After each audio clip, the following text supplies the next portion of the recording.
আসসালামু আলাইকুম এভরিওয়ান, কেমন আছো সবাই? আশা করি সবাই অনেক ভালো আছো। মেড ওয়ার 47 ব্যাচের আজকে হচ্ছে আমাদের ভেক্টর ক্লাস। তোমরা জানো এবছর মেডিকেল ভর্তি পরীক্ষায় ফিজিক্স থেকে মাত্র আমাদের 15টা কোশ্চেন আসবে। কয়টা কোশ্চেন আসবে? 15টা কোশ্চেন আসবে। আর মেডিকেল ভর্তি পরীক্ষায় ম্যাথমেটিক্যাল টার্মগুলো একবারে আসে না বললেই চলে, দুই একটা আসে, তাও অনুশীলনী থেকে। তো আমরা যাই পড়বো তত বেশি পড়বো না। একটা জিনিস মনে রাখবা, আমাদের এই 47 দিনের মেইন প্রচেষ্টা হচ্ছে চান্সটাকে আগে নিশ্চিত করা। তো সেই হিসেবে আমাদের যা যা পড়া লাগে আমরা তাই পড়ব। চলো শুরু করি। আচ্ছা, এখানে আমাদের যে জিনিসটা লাগতেছে সেটা দেখো, পদার্থবিজ্ঞানের অন্তর্গত যে কোনো রাশিকে ভৌত রাশি বলা হয়। ভৌত রাশি কাকে বলে যাচ্ছে? ভৌত রাশিকে দুই ভাগে ভাগ করা যায়, এটা একটু দেখবা যে ভৌত রাশিকে কত ভাগে ভাগ করা যায়। ভৌত রাশিকে দুই ভাগে ভাগ করা যায়, এটা মাথায় রাখবা। কি কি ভাইয়া? স্কেলার রাশি, ভেক্টর রাশি। স্কেলার রাশি এবং ভেক্টর রাশি জাস্ট এটা তোমরা জানো যে এটার হচ্ছে জাস্ট শুধুমাত্র মান দিয়ে প্রকাশ করা যায়, সেটা স্কেলার রাশি। যেটার মান প্লাস দিক দিক দুইটাই প্রয়োজন হয়, সেটাকে আমরা ভেক্টর রাশি বলি। এখন প্রশ্ন হচ্ছে ভাইয়া, এখান থেকে প্রশ্নটা আসবে কিভাবে? দেখো, এখান থেকে প্রশ্নটা আসবে যে নিচের কোনটি ভেক্টর রাশির উদাহরণ, বা নিচের কোনটি স্কেলার রাশির উদাহরণ, বা কোনটি ভেক্টর রাশির উদাহরণ নয় বা স্কেলার রাশির উদাহরণ নয়। এখান থেকে কোশ্চেন আসবে। তো তোমরা কি করবা? জাস্ট একটা এখান থেকে একটা শর্টকাট মনে রাখতে পারো। শর্টকাটটা হচ্ছে যে ভবে সব প্রিয়তমে ভাসে কত গ্রেটের প্রেমে। তো এই জায়গাটা যদি তোমরা মনে রাখতে পারো, খেয়াল করো, আমাদের ভবে মানে হচ্ছে ভাইয়া ভরবেগ। ভবের এই ভ দিয়ে হচ্ছে ভরবেগ, আর বেতে হচ্ছে বেগ। সব মানে হচ্ছে স্মরণ, সতে স্মরণ, আর বতে হচ্ছে বল। প্রিয় মানে হচ্ছে প্রাবল্য, ও মানে হচ্ছে ওজন, আর ততে হচ্ছে ত্বরণ, আর মতে হচ্ছে মন্দন, ভাসের ভতে হচ্ছে ভ্রামক। এখন সেটা জড়তার ভ্রামক হইতে পারে, যে কোনো ভ্রামক হবে আর কি। এরপরে শতে হচ্ছে সান্দ্রতা গুণাঙ্ক, এরপরে কতে কাল, তারপর হচ্ছে ততে তড়িৎ ক্ষেত্র, গ্রেটের হচ্ছে যতে গ্রেডিয়েন্ট, টতে হচ্ছে টর্ক, আর প্রেমে পথে হচ্ছে পৃষ্ঠটান, আর মতে হচ্ছে মহাকর্ষীয় প্রাবল্য। তাইলে আমরা মোটামুটি এই যে জিনিসগুলো আমরা পড়লাম, এগুলো হচ্ছে ভেক্টর রাশি। এই রাশি ছাড়া যতগুলো রাশি আছে মনে রাখবা তারা হচ্ছে স্কেলার রাশি। তো তোমাকে এখানে জাস্ট এটা যদি তুমি একটু মনে রাখতে পারো, খেয়াল করো কি বলছি, এটা যদি তোমরা মনে রাখতে পারো তাহলে স্কেলার রাশিটা ইজিলি পাবা।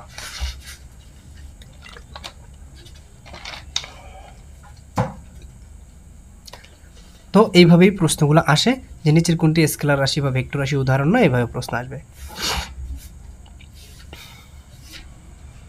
এরপরে আমাদের ভেক্টরের ধর্ম, ভেক্টর রাশির মান ও দিক আছে, অভিমুখ আছে, এটা আমরা জানি, এটা একটু দেখবা।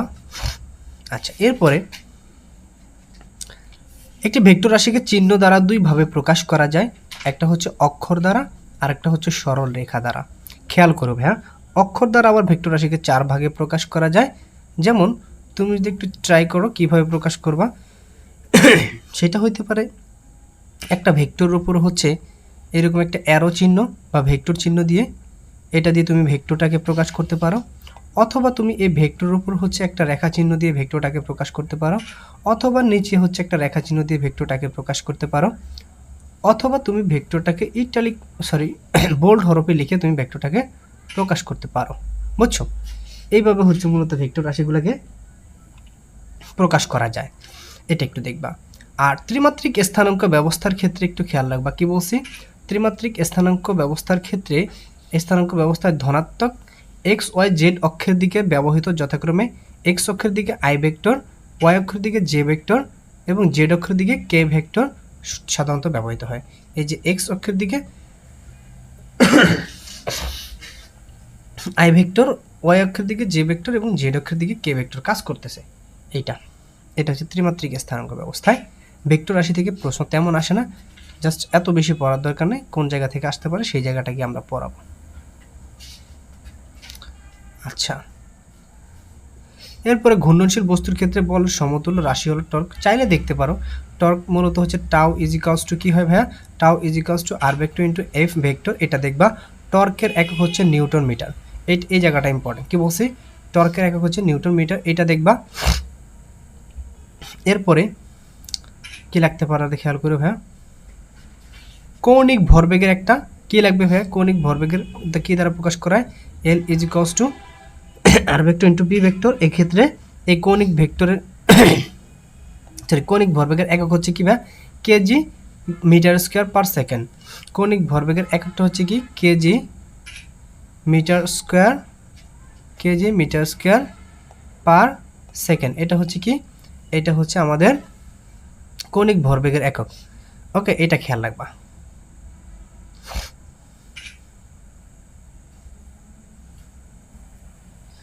এরপরে তল আছে ভাই, এগুলো দরকার নাই, এগুলো পড়লে তুমি পড়তে পারবা, আসলে প্রশ্নটা আসবে কিনা সেটা ইম্পর্টেন্ট।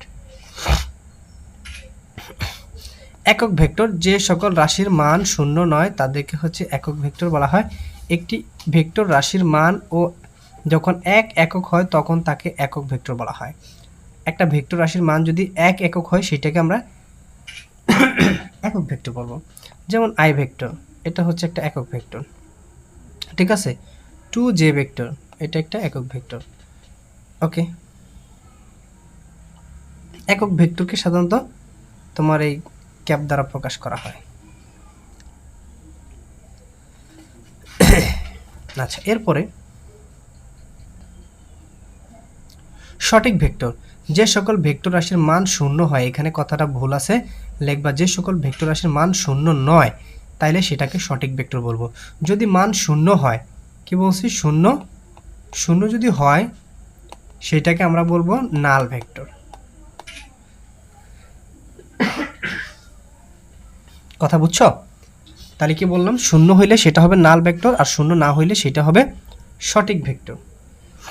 ওকে, এখান থেকে আমাদের আর কিছু লাগতেছে না। দেখো, শূন্য ভেক্টর বা নাল ভেক্টর, এটা ইম্পর্টেন্ট। যে সকল ভেক্টর রাশির মান শূন্য এবং যার কোনো নির্দিষ্ট দিক থাকে না তাকে নাল ভেক্টর বা শূন্য ভেক্টর বলা হয়।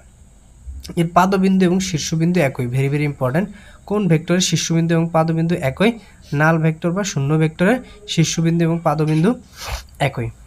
ওকে, আচ্ছা, এরপরে এটাকে শূন্য দ্বারা সূচিত করা হয়। একটি ভেক্টরের সাথে অপর একটি বিপরীত ভেক্টর যোগ করলে দুটি সমান মানের ভেক্টর বিয়োগ করলে নাল ভেক্টর পাওয়া যায়। বুঝছো বিষয়টা? ধরো দুইটাই সেম ভেক্টর, ধরো এ একটা ভেক্টর আর হচ্ছে বি একটা ভেক্টর, দুইটা ভেক্টরের সব সমান। এখন একটা আরেকটার বিপরীত হলে এদের সাথে যদি আমরা যোগ করে দিই একটা আরেকটাকে, তাহলে আমরা শূন্য ভেক্টর পাবো। আবার দুইটা বিপরীতের ক্ষেত্রে হচ্ছে আমরা যোগ করব, আর যদি একই জাতীয় দুইটা ভেক্টর হয় তাহলে আমরা মাইনাস করলে আমরা শূন্য ভেক্টর পেয়ে যাব। এরপরে নাল ভেক্টর বা শূন্য ভেক্টরের গুরুত্ব, কি কি গুরুত্ব থাকতে পারে, এগুলো তত বেশি ইম্পর্টেন্ট না, দরকার নাই। দেখো, দুটি ভেক্টরের মান ও দিক একই হলে তাকে সমান ভেক্টর বলা হয়। মানে যে এই ভেক্টরটা এই দিকে যাচ্ছে, এটার দিকটা হচ্ছে যেমন ঠিক সেম, এটা এতটুকু দৈর্ঘ্য আছে, তার মানে মানও সমান আছে, এটার দিকও সমান আছে। যদি এমন কোনো কাহিনী হয় তাহলে সেটাকে আমরা বলবো সমান ভেক্টর। ওকে, এরপরে ভেক্টরের বিপরীত ভেক্টর, দুটি ভেক্টর রাশির মান সমান। কি বলছে, ধরো এই ভেক্টরটা এ, এটা হচ্ছে 5 মিটার, এটা হচ্ছে 5 মিটার, মান সমান, কিন্তু এটার দিক হচ্ছে এই দিকে, এটার দিক হচ্ছে এদিকে, এটাই হচ্ছে বিপরীত ভেক্টর। অবস্থান ভেক্টর, প্রসঙ্গ কাঠামোর মূল বিন্দুর সাপেক্ষে কোনো বিন্দুর অবস্থান যে ভেক্টর সাহায্যে নির্ণয় করা যায় তাকে অবস্থান ভেক্টর বলে। এই সংজ্ঞাটা রাখবো, এখানে সংজ্ঞা থেকে প্রশ্ন আসে এগুলার, ঠিক আছে। ব্যাসার্ধ ভেক্টর, এটা হচ্ছে অবস্থান ভেক্টরকে অনেক সময় ব্যাসার্ধ ভেক্টর বলা হয়, এই কথাটা একটু দেখবা, ঠিক আছে। ব্যাসার্ধ ভেক্টরকে আর দ্বারা প্রকাশ করা হয়। এরপর হচ্ছে আয়ত একক ভেক্টর, ত্রিমাত্রিক কার্তেশীয় স্থানাঙ্ক ব্যবস্থা তিনটি ধনাত্মক অক্ষ বরাবর যে তিনটি একক ভেক্টর থাকে তাদেরকে বলা হয় আয়ত একক ভেক্টর। ত্রিমাত্রিক স্থানাঙ্ক ব্যবস্থায় তোমার এই যে তিনটা ধনাত্মক অক্ষ বরাবর হচ্ছে যে ভেক্টরগুলো থাকে, যেমন এক্স অক্ষ বরাবর একটা আই ভেক্টর থাকে, ওয়াই অক্ষ বরাবর থাকে একটা জে ভেক্টর থাকে, এবং জেড অক্ষ বরাবর একটা কে ভেক্টর থাকে। এই যে অক্ষগুলা, এই বরাবর যে ভেক্টরগুলা, এদেরকে কি বলা হয়, এদেরকে বলা হয় আয়ত একক ভেক্টর। ওকে, এরপরে সরণ ভেক্টর, রৈখিক বা সরল পথে বা নির্দিষ্ট দিকে কোনো বিন্দুর অতিক্রান্ত দূরত্বকে সরণ বলা হয়। এটা তোমরা আশা করি মোটামুটি সবাই জানো।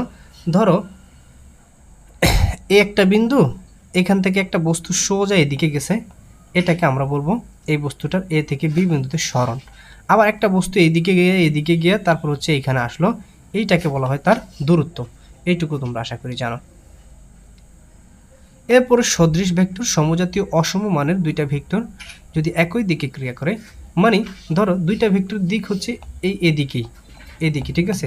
এখন এই যে একটা ভেক্টর এদিকে যাচ্ছে, একটা ভেক্টর এদিকে যাচ্ছে, দুইটা একই দিকে যাচ্ছে কিন্তু এদের মান সমান না, দিক সমান, এই কারণে এরা হচ্ছে সদৃশ ভেক্টর।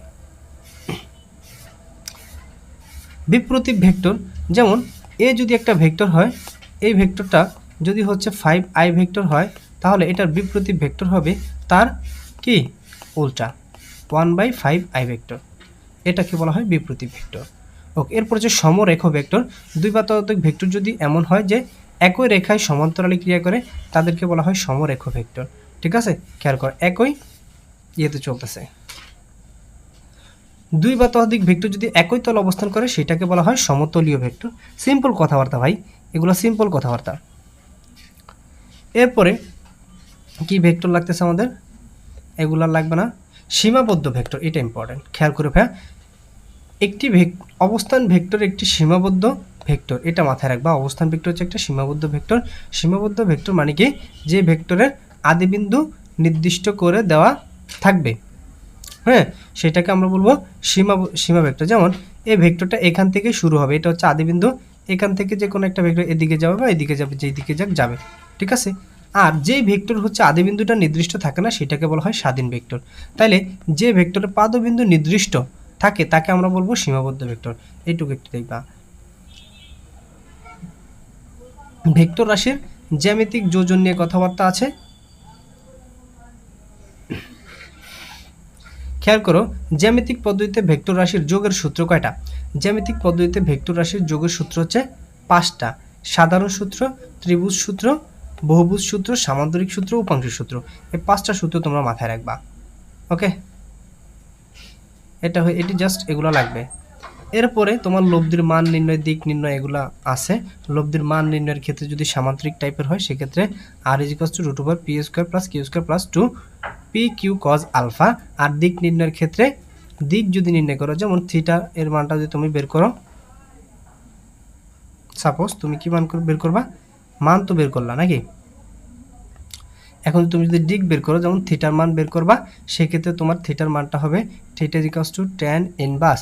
যার সাথে মান বের করবা সে বসবে নিচে সিঙ্গেল। তাহলে যদি পি এর সাপেক্ষে বের করো, তাহলে পি হবে সিঙ্গেল, ওপরে হচ্ছে ধরো কিউ, এটার সাথে ট্যানের জন্য ধরো সাইন আলফা একটা হবে প্লাস কিউ কজ আলফা।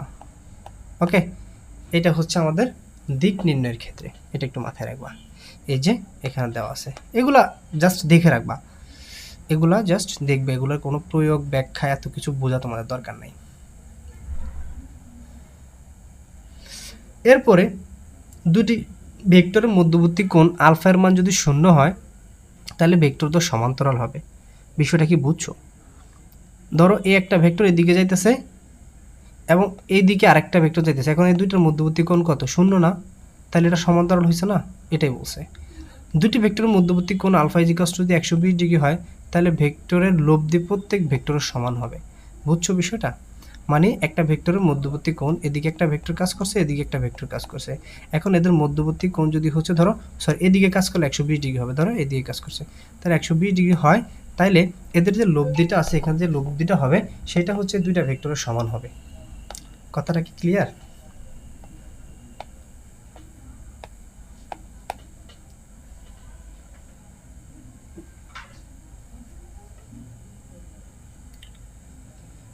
আশা করি ক্লিয়ার। এক মিনিট।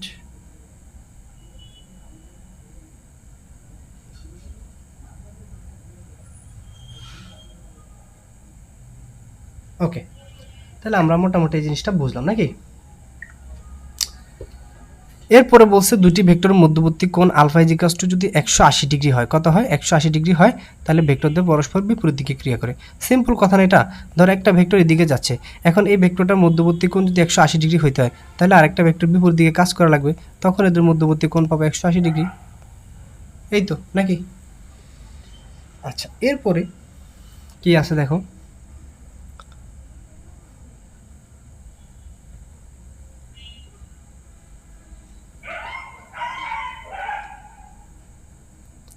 ভেক্টর থেকে প্রশ্ন আসে তেমন কম, বেশি আসে না।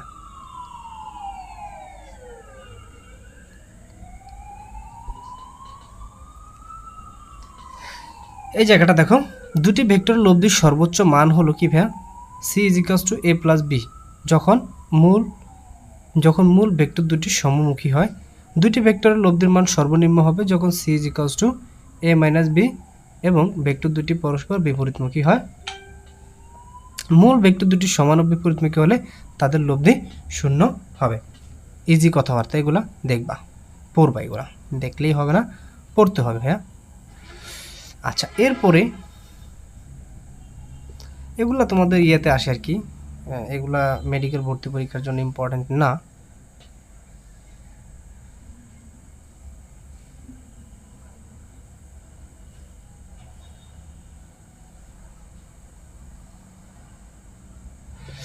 এরপরে খেয়াল করো ভাইয়া যে লব্ধির সর্বোচ্চ মান এবং হচ্ছে সর্বনিম্ন মান, এটার ক্ষেত্রে কিছু কথাবার্তা আছে। এবং সর্বোচ্চ মানটা কি হয়, সর্বোচ্চ মান আর ইজ ইকুয়ালস টু বা আর ম্যাক্স, আর ম্যাক্সিমাম কত ভাইয়া, আর ম্যাক্সিমাম হচ্ছে পি প্লাস কিউ, আর মিনিমামটা হচ্ছে পি মাইনাস কিউ।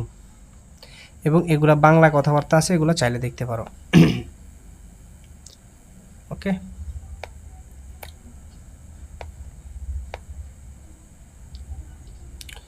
এরপরে ভেক্টর যুগের কয়েকটা সূত্র আছে। হ্যাঁ, এখন ভেক্টর যুগের প্রথম হচ্ছে বিনিময় সূত্র। বিনিময় মানে হচ্ছে জাস্ট এরা স্থানটা চেঞ্জ করবে। যেমন 2 প্লাস হচ্ছে 3 ইজ ইকুয়ালস টু ধরো 5। আবার তুমি বলতে পারো যে 3 প্লাস 2 ইজ ইকুয়ালস টু 5। তো তুমি এটা সমান লিখতে পারো কি 2 plus 3 is equals two 3 plus 2 is equals two 5। এটা হইতে পারে না, এটাই হচ্ছে জাস্ট বিনিময় সূত্র, এইভাবে মনে রাখবা। আচ্ছা, এরপরে তোমার সংযোজন সূত্র কি বলছে, ভেক্টরের সংযোজন সূত্র। সংযোজন মানে কি একটা জিনিস অ্যাডজাস্ট করা। যেমন ধরো তুমি যদি বলো যে 2 প্লাস 3 প্লাস হচ্ছে 4, তাহলে টোটাল হবে ধরো 9। আবার তুমি এটাকে এইভাবে বলতে পারো যে 2 প্লাস 3 প্লাস 4, 2 প্লাস 3 5, 5 4 9। তো এখানে কত আসলো, 4 3 7 9 আসছে। তো তুমি এইটা সমান এটা লিখতে পারো, এটাই হচ্ছে জাস্ট সংযোজন। সেম জিনিসটা আমাদের এখানে ঘটছে। আচ্ছা, এগুলো কিন্তু সরাসরি চলে আসে, বুঝছো ফর্মুলাগুলো। এরপর হচ্ছে ধরো বন্টন সূত্র। বন্টন সূত্রের ক্ষেত্রে তোমরা কি করবা, বন্টন সূত্রের ক্ষেত্রে ধরো আমাদের একটা তুমি কনস্ট্যান্টকে হচ্ছে জাস্ট ওইটার সাথে ইয়ে করে দিবা। যেমন এম, এখানে আমাদের এম আছে, পি প্লাস কিউ ভেক্টর আছে, ঠিক আছে। তো কি করলো, এটাকে তুমি যদি হচ্ছে গুণ করে দাও, এম পি প্লাস হচ্ছে এম কিউ, জাস্ট এরকম ঘটনাটাই ঘটছে, বুঝছো। এই যে ভেক্টর রাশির যোগ ভেক্টর বন্টন সূত্র মেনে চলে।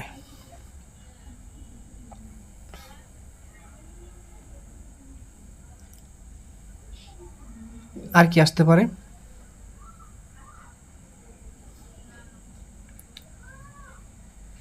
এগুলা দেখতে পারো।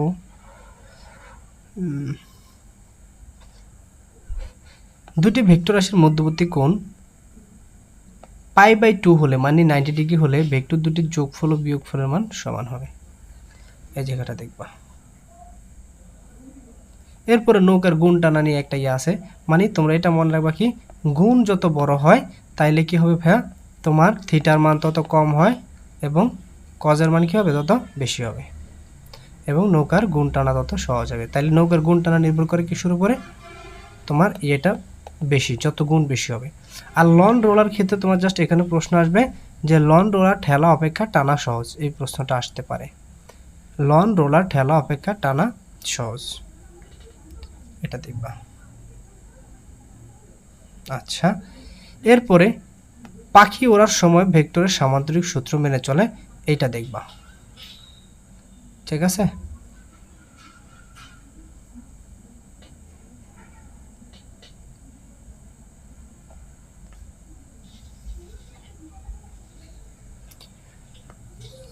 এখন দুই বা ততোধিক ভেক্টর রাশির গুণফল খেয়াল করো কি বলছি। দুটি দিক রাশি বা ভেক্টর রাশির গুণফল সাধারণত দুই প্রকার হয়ে থাকে, একটা স্কেলার গুণন হইতে পারে, স্কেলার গুণনের অপর নাম হচ্ছে ডট গুণন, আরেকটা হচ্ছে ভেক্টর গুণন হইতে পারে, যেটার অপর নাম হচ্ছে ক্রস গুণন। তাইলে স্কেলার মানে কি ভাইয়া? স্কেলার মানে হইল dot, scalar is equals two মনে রাখবো আজকে থেকে কি ডট, ওকে। আর ক্রস, ক্রস মানে কি? ক্রস মানে হচ্ছে ভেক্টর, এটা একটু মাথায় রাখবা, ওকে। এখন স্কেলার গুণন বা ডট গুণের ক্ষেত্রে তোমার কিভাবে কি হয় এটা একটু খেয়াল করবা। এটা সূত্রটা কি এটা একটু মনে রাখবা। স্কেলার গুণনের ক্ষেত্রে সূত্রটা হচ্ছে পি ডট কিউ ভেক্টর, কি বলছি?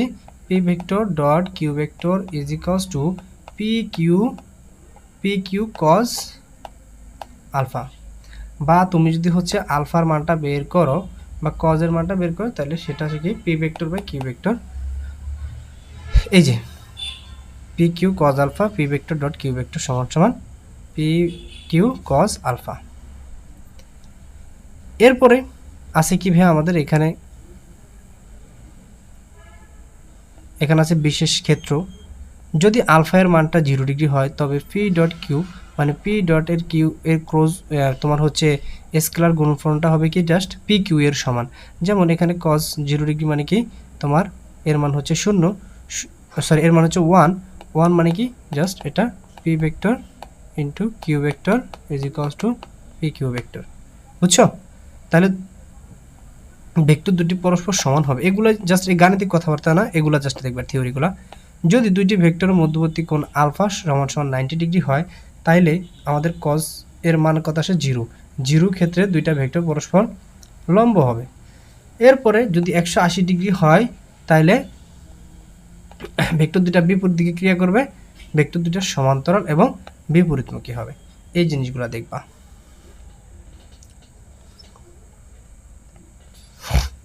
এরপরে খেয়াল করো কাজ, স্থিতিশক্তি, বিদ্যুৎ বিভব ইত্যাদি ভেক্টর রাশির স্কেলার গুণনের উদাহরণ,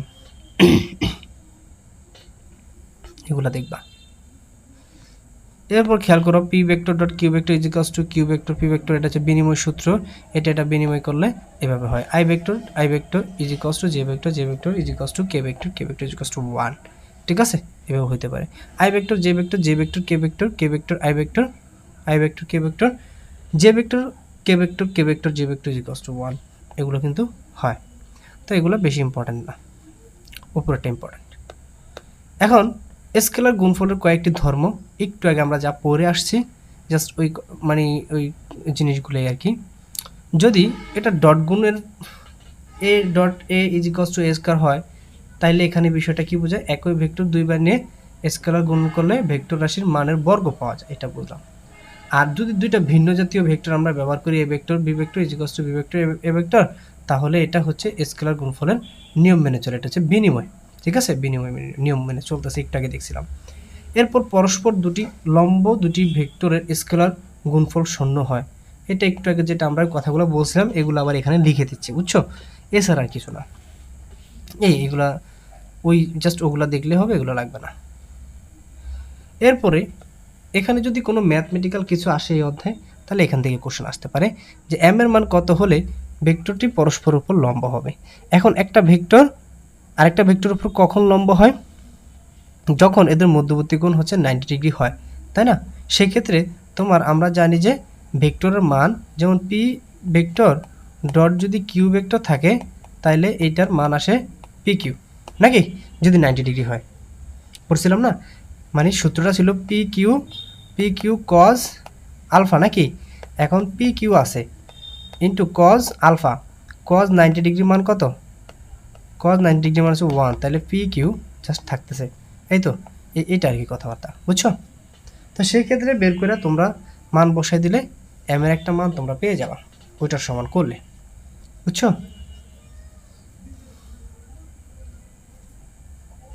আচ্ছা, তাহলে এখন এই যে এ ভেক্টর বি ভেক্টর সমান সমান এ বি ভেক্টর ইজিকাস টু এটা সম্পূর্ণ মান আসবে কি 0 ভেক্টর।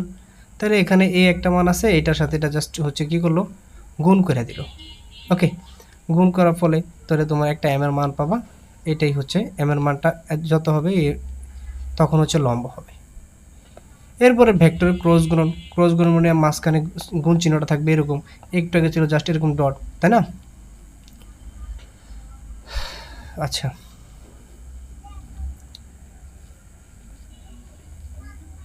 ভেক্টরের স্কেলার গুণফল ছিল হচ্ছে যেটা হচ্ছে ডট গুণন হচ্ছে স্কেলার গুণন নিয়ম মেনে চলছে, আর ক্রস গুণন যেটা সেটা হচ্ছে ভেক্টর নিয়ম মেনে চলবে। ওকে,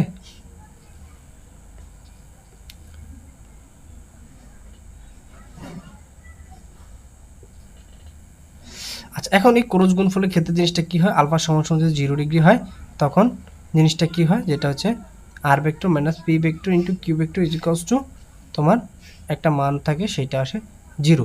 তাহলে ভেক্টর দুটি পরস্পরের উপর কি হবে, সমান্তরাল হবে।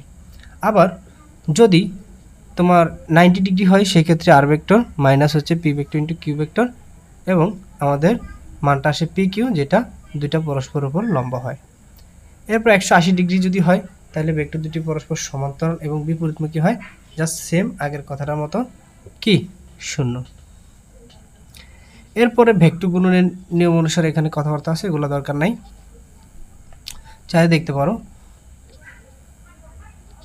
এরপর হচ্ছে ভেক্টর গুণফলের কয়েকটি ধর্ম, ভেক্টর গুণফলের কি কি ধর্ম আছে আমরা তোমাদেরকে কয়েকটা জিনিস দেখাইছিলাম। এ ভেক্টর এবং বি ভেক্টরের ক্রস গুণফল, A vector B vector is equals to A B sine 90 degree is equals to A B. এরপরে এই যে এই গুণটা তোমরা একটু খেয়াল করো, যদি তুমি একটা স্থানাঙ্ক চিন্তা করো, সবসময় এইভাবে স্থানাঙ্ক চিন্তা করে হচ্ছে ম্যাথগুলো করবা, দেখবা জিনিসগুলো ইজি লাগতেছে। তো ধরো, আরে এই তিনটা, হ্যাঁ এটা ধরবা সবসময়, ধরো এটা হচ্ছে যদি আই ভেক্টর হয়, এটা জে ভেক্টর, এটা কে ভেক্টর, ঠিক আছে? তাহলে আই ভেক্টর ইন্টু যদি জে ভেক্টর দাও, এই ভেক্টরটা এই ভেক্টরটার সাথে গুণ করো, তাহলে আনসার হবে এটার পরেরটা। তাহলে I vector J vector is equals two কি হবে, কে ভেক্টর, এই যে I vector into J vector is equals to K vector. আবার J vector into k vector, এই J vector into k vector, তাহলে এটা আনসার হবে কি আই ভেক্টর, এই যে এইটা। এরপরে কে ভেক্টর ইন্টু হচ্ছে আই ভেক্টর, তাহলে আনসার হবে জে ভেক্টর, এই জিনিসগুলা, বুঝছো? এরপরে যদি বিপরীত দিকে কি করে, যেমন এই দিকে যদি হিসাবটা হয় তাহলে জে ভেক্টর ইন্টু হচ্ছে আই ভেক্টর, তাহলে জিনিসটা আসতেছে কি কে ভেক্টর, এইদিকে বিপরীত দিকে আসছে, সেটা কি যেরকম কীভাবে আসছে বিপরীত দিকে, তাই মাইনাস কে ভেক্টর, বুঝছো? এইভাবে আর কি হিসাবগুলো হয়। এ বি সি তিনটি ভেক্টর সমতলীয় হওয়ার শর্ত হচ্ছে এ ভেক্টর ডট গুণন B vector into C vector cross গুণ ইজ ইকুয়ালস টু 0, এটা মাথায় রাখবা। এই যে পরস্পর সমান্তরাল হওয়ার শর্ত কি, আগে ছিল লম্ব হওয়ার শর্ত কি, এগুলো সৃজনশীলতা মাস্ট আসে, বুঝছো?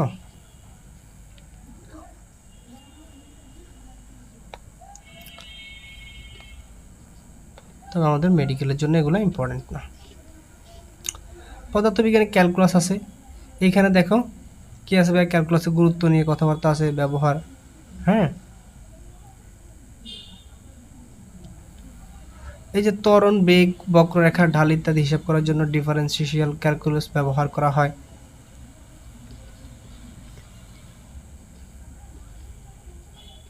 তবে এগুলো তত ইম্পর্টেন্ট না। খেয়াল কর, ক্যালকুলাসকে দুই ভাগে ভাগ করা যায়, অভ্যন্তরীণ ক্যালকুলাস বা অবলোকন ক্যালকুলাস, আর একটা হচ্ছে যোগজীকরণ। এরপর হচ্ছে ভেক্টর অপারেটর, এই জায়গাটা ইম্পর্টেন্ট। ভেক্টর অপারেটর কি কি ভাইয়া, অপারেটর হচ্ছে কি কি অপারেটর হতে পারে খেয়াল করে, যেমন বর্গ, ঘন, বর্গমূল, সাইন, লগ। দেখো সাইন থিটা এটা কিন্তু তোমার অপারেটর না, জাস্ট এই সাইন হচ্ছে অপারেটর, বুঝছো? এগুলো কিন্তু মাথায় রাখবে, এগুলো কিন্তু প্রশ্ন এইভাবে জাস্ট এলোমেলো করে দিবে।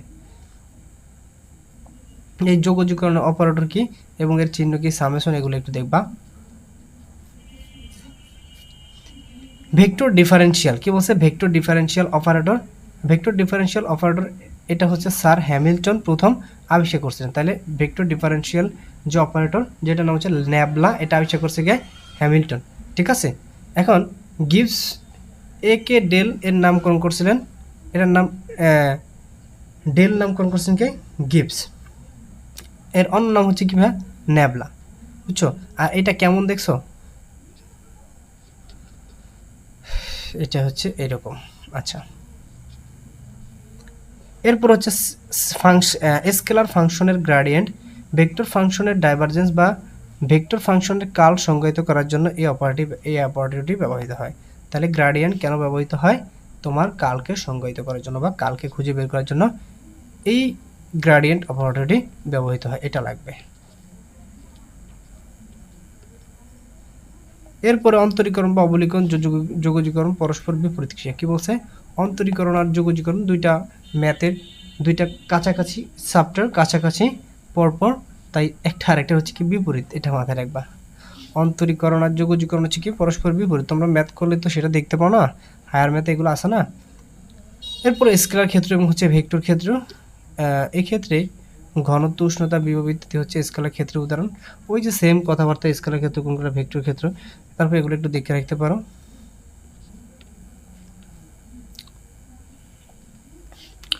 এরপর আমাদের হচ্ছে গ্রেডিয়েন্ট হলো একটি ভেক্টর ক্ষেত্র যা অধিক রাশির সর্বাধিক বৃদ্ধির প্রকাশ করে। তাহলে গ্রেডিয়েন্ট কি?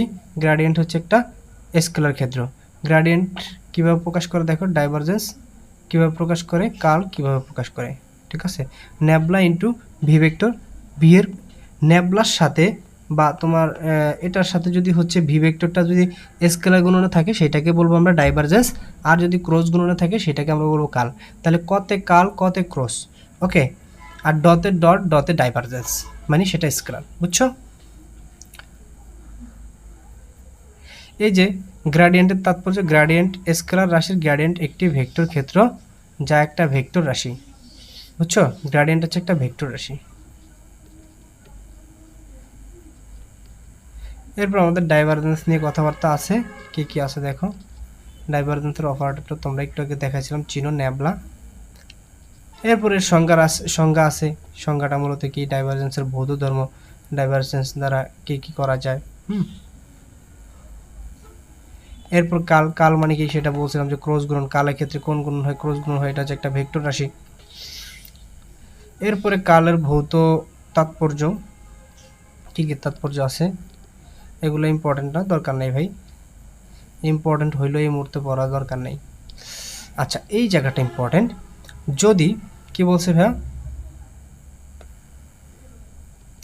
খেয়াল করো কি বলছি।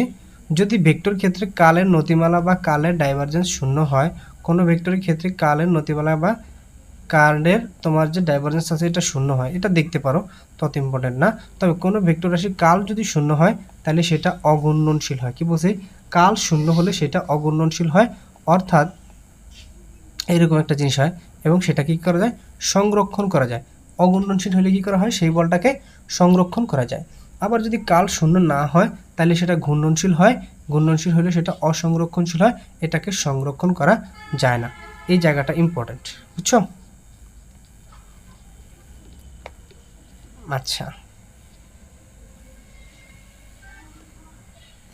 এ বি ভেক্টর লম্ব হওয়ার শর্ত হচ্ছে কি বললাম, A vector B vector equal to 0 লম্বের শর্ত। আর যদি এ ভেক্টর এর মাঝে বি ভেক্টরের ক্রস গুণফল হয় তাহলে সেটা সমান্তরাল হওয়ার শর্ত। বুঝছো?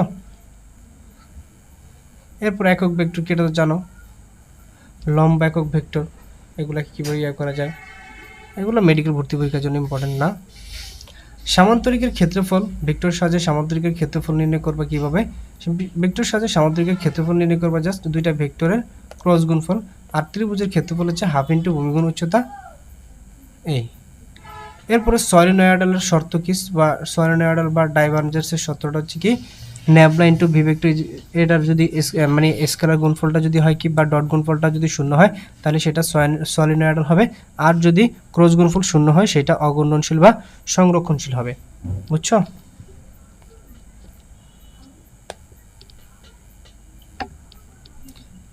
এই হচ্ছে আমাদের মোটামুটি ভেক্টরের ভিতরে পড়াশোনা ছিল।